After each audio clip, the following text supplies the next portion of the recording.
اچھا، اب اس میں ایک بڑا اہم سوال یہ ہے کہ صاحب پہ جو 3 نومبر کو وزیر آباد کے قریب جو حملہ ہوا ہے اس کی پریڈکشن عمران خان صاحب پہلے کر چکے تھے اور یہ بھی بتا چکے تھے کہ حملہ کرنے کے بعد پھر حملہ آور کے بارے میں کیا کہا جائے گا.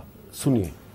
مریم جس سے سچ بولا ہی نہیں جاتا، اس کی خدمت گزار، اس کے ساتھ ساتھ اس کی چیلی ہے دوسری مریم جاوید لطیف. انہوں نے کہا کہ عمران خان نے توہین مذہب کی ہے.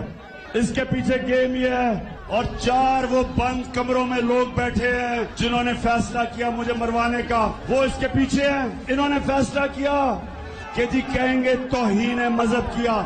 اگر مجھے کسی نے قتل کیا تو کہیں گے جی کوئی مذہبی جنونی نے کر دیا کیونکہ اس نے توہین مذہب کیا. اب مانڈی والا صاحب ایگزیکٹلی ایسے ہی ہوا تو پھر عمران خان صاحب کی شکایت پہ FIR تو درج ہونی چاہیے. دیکھیں سب ہم متفق ہیں کہ FIR ہونی چاہیے، مگر کس کے خلاف ہونی چاہیے؟ جو اس آدمی نے گولیاں چلائیں اس کے خلاف ہونی چاہیے، جو موقع پہ موجود تھا یا جنہوں نے ان کو جو سو کالڈ یہ کہتے ہیں مجھے گولیاں ماری. جو نام عمران خان صاحب نے اپنی سپیچ میں لیے وہ نام انہوں نے ملزم کے طور پہ نامزد نہیں کیے. نہیں، وہ نام دیکھیں ہمیں تو یہی سمجھ نہیں آ رہا کہ وہ کس کے، یہ اب جو نئے نام یہ لے کے آ گئے ہیں کہ جی ان کے خلاف جن سے وہ میٹنگیں بھی کرواتے ہیں کہ ان کا نام ہونا چاہیے اس کے اندر، ان کا تو وجود نہیں تھا.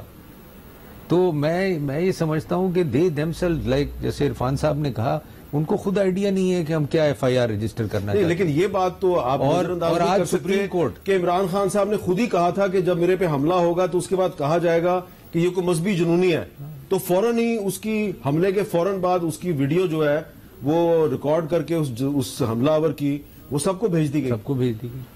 تو یہ سازش نہیں ہے. تو یہ مطلب لکس لائک کہ ان کا اپنا ہی پلان ہے، کسی اور کا پلان نہیں ہے. میں تو یہی سمجھوں گا جب وہ پہلے سے اناؤنس کر رہے ہیں، وہ خود ہی اناؤنس کر رہے ہیں نا، کسی اور آپ وکٹم بلیمنگ شروع کر دیں. نہیں بات یہ وہ یہ نہیں کہہ رہے. میرا خیال ہے مانڈی والا صاحب کا یہ مطلب نہیں ہے. مطلب یہ ہے کہ جو آپ بھی کہہ رہے ہیں کہ ایکچولی جو ہوا ہے وہ یہ ہے کہ ایک جنونی سا شخص ہے جو پکڑا گیا ہے نا موقع سے، کوئی ادھر ادھر سے پکڑ کے نہیں لائے ہیں آپ، وہ فائر کرتا ہوا پکڑا گیا. اس کی گفتگو چند منٹ بعد سامنے بھی آ گئی ہے کہ میں نے کیوں مارا، اور پھر دوسری آئی، پھر تیسری آئی. وہ آپ کی تحویل میں تھا نا، وہ کوئی نہ شہباز کی تحویل میں تھا، نہ کسی ادارے کی تحویل میں تھا، نہ وزیر داخلہ کے پاس تھا. وہ آپ کی تحویل میں تھا، آپ کی پولیس کی تحویل میں تھا، آپ کی حکومت کی تحویل میں تھا.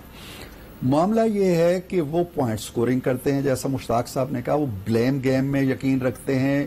وہ آپ دیکھیں جس دن ارشد شریف قتل ہوتے ہیں، بڑا افسوسناک واقعہ ہے، دکھ بھرا واقعہ ہے.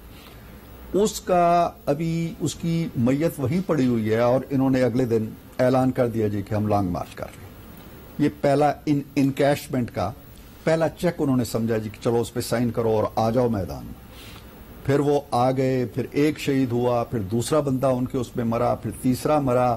پھر آپ دیکھیں کہ میں تو یہ حیران ہوتا ہوں کہ وفاقی حکومت ہے، وزیر داخلہ ہے وفاق کا، پوری افواج ہیں اس کے پاس، پھر فوج کا بھی ایک نمائندہ اس سازش میں بقول ان کے شامل ہے. اور یہ فوج، یہ حکومت، یہ اسلحہ، یہ ٹینک، یہ گولہ بارود، یہ ایجنسیاں اس قابل نہیں ہیں کہ وہ خان صاحب کو خدا نخواستہ کوئی زخم پہنچائیں. وہ ان کے پاؤں پہ ہلکا سا آبشاری کرتے ہوئے آگے نکل جاتی ہے.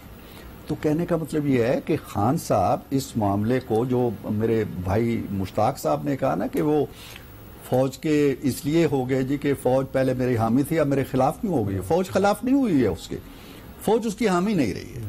فوج جس طرح اس کی بلائیں لیتی تھی وہ نہیں لے رہی ہے. انہوں نے ایک اصولی فیصلہ کیا ہے کہ ہم غیر جانبدار ہیں. وہ غیر جانب، آپ الیکشن جیت رہے ہیں نا، تو اگر فوج آپ کے خلاف ہے، ایجنسیاں آپ کے خلاف ہے، الیکشن کمیشن آپ کے خلاف ہے، کیسے جیت رہے ہیں؟ وہ الیکشن کی ڈیٹ مانگ رہے ہیں نا، آپ ان کو الیکشن کی ڈیٹ دے دیں.